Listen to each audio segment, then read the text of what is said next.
Behold the new BMW M2. This car's scintillating predecessor was quite deservedly the best-selling M car of all time, and it remains a true B-road reprobate. But this new M2 adds more power, more grip, a more sophisticated limited-slip differential in the back axle with 10-stage traction control, and it seems every bit the cut-price M4. Brilliantly, you can also have it with a manual gearbox, so make no mistake, this is likely to be one of the very last examples of what you might call a proper M car. 2 doors, 3 pedals, a seriously punchy straight six up front and rear-wheel drive only. Chief engineer Dirk Hacker describes the G87 generation M2 as being traditional, but not old school. Mind you, at $65,000 for the automatic and, strangely, a little bit more if you opt for the manual, the new entry point of the M range doesn't come cheap. A 4-litre Cayman GTS costs about as much. Then there's the weight of the car, all 1,725 kilos of it in the automatic form we've tried. That's the same as an M4 competition, a whole 150 kilos more than the old M2 comp. This gain in flab is because the latest M2 shares almost everything it has with its big brother, down to its chassis, driveline, even the suspension geometry and the size of a contact patch. However, relative to the M4, it's stiffer at the front and softer at the rear. This is said to help exaggerate the natural agility of the M2's shorter wheelbase. You get crisper turn-in, then a more expressive tail when you get back on the power.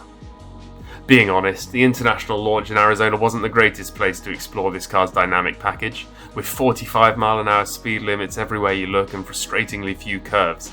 So this isn't a comprehensive review, more a brief taste of the latest baby M car. So, first impressions, how does it feel on the road? Very familiar, and that is a very good thing actually. Driving position is pretty much spot on. There's loads of adjustability, reach and rake in the steering column. Seats go nicely low. I think you probably, with the carbon seats, feel like you were sat even lower right on the floor of the car, but there's not much to complain about with the standard seats.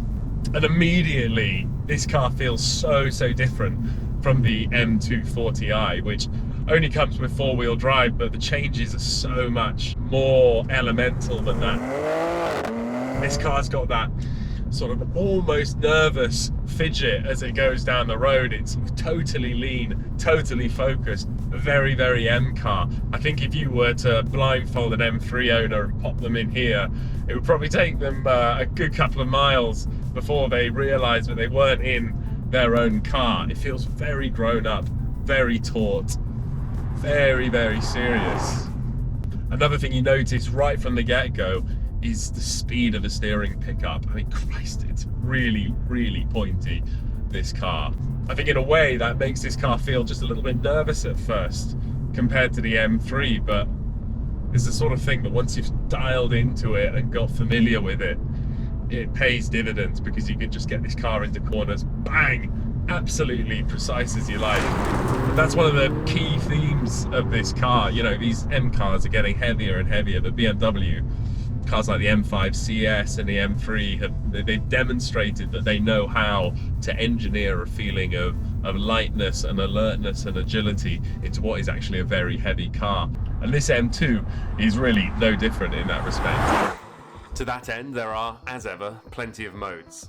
The length of the throttle, brake pedal feel, steering weight and damping can all be set up to your preferences, with combinations quickly accessed via the 2 M mode buttons on the steering wheel. These are new for the M2 and borrowed from, surprise, the M4. Get those combinations right and you'll find the M2 has a noticeably broader remit than its predecessor. It's easier to live with and less wired when you just want to cover big distances, yet it will still eat up tighter roads. Deactivate the DSC and you've also got that new 10-stage traction control system to play with. So let's talk about that engine a little bit, because without wanting to sound crass, it is an absolute bomb. So 454 horsepower, it's got 10 horsepower more than even the old M2 CS, which was a last of a line hardcore special. Granted, this car's a bit heavier, but I mean the performance it musters. If we just take the engine up into Sport Plus, you'll be able to hear it. So third gear, second gear.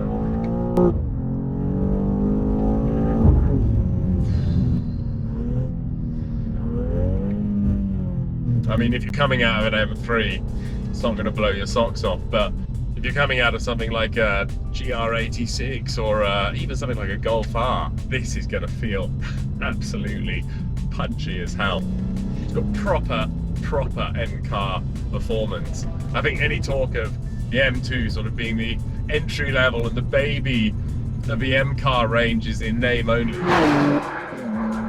Ride quality, well, in comfort, as I say, you get that sort of nervous M-car energy, which is, if you're not prepared to put up with that, but an M-car isn't for you, frankly. I quite like it. I like that feeling of intent and athleticism right from the get-go. And when speeds do build, this car does summon a really, really nice flow. I mean, it's difficult to tell here in America. The road surfaces are generally very, very smooth. A British B road is going to pose much more of a challenge to a car like this. That said, the longer wheelbase over its predecessor is going to help it in terms of ride quality and stability. And theoretically, you'd say that a longer wheelbase is going to make the car a little less agile, but I think in terms of on throttle adjustability, this engine develops so much torque and it develops it so quickly that you just load the car up through bends and then it's a coiled spring.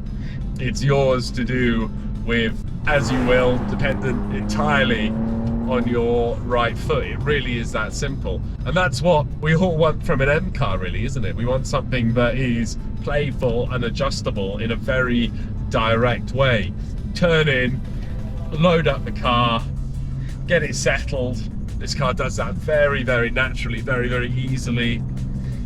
Sits on its outside wheels. There's not a lot of body roll, but you do get that feel of the car sort of leaning on its outside, and then it's ready to go, and you can just play with it and tweak the line as you want.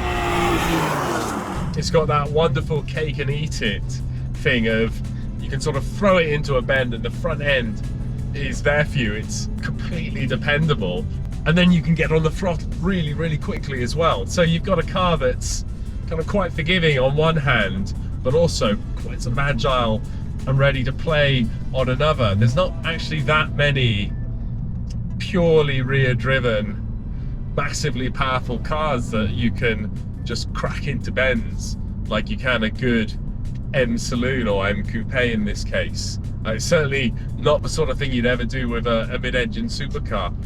But these M cars, you can do it. And yeah, they've got a bit heavier. And you do feel that. In fact, I do miss the feeling of the old M2, especially the CS, which I think in comparison to this new car really does feel very thoroughbred, very light, very energetic. There's definitely more of a sort of GT thing going on here. So if I'm a current M2 owner, am I putting down a deposit for one of these? Tricky one.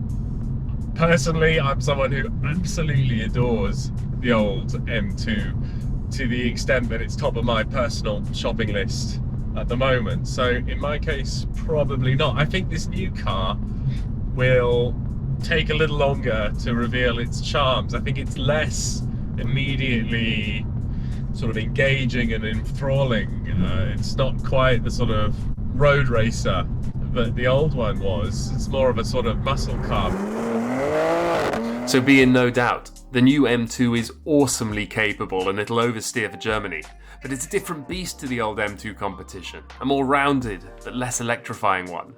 The extra weight does tell, particularly on undulating roads where you can sense the suspension working a touch harder than it wants to. And while you can quite easily overcome it with all that turbocharged torque, there is perhaps just a bit too much grip and traction on offer from that M4 spec wheel and tyre package. While we're at it, the new car's torque converter gearbox is about as good as the technology gets, but it lacks the raw speed and precision of the old dual clutch unit, though you could of course go for the manual. This latest M2 reminds me a bit of the old V8 engine D92 M3, only with more composure and more effortless performance. So if you feel the current M3 and M4 have become too serious and expensive, fill your boots. You'll love this new M2. But also know that the baby M car philosophy introduced with the 1M Coupe of 2011, and so brilliantly cemented with the first M2, has been consigned to history. If I owned an old F87 M2, I'd hold on to it.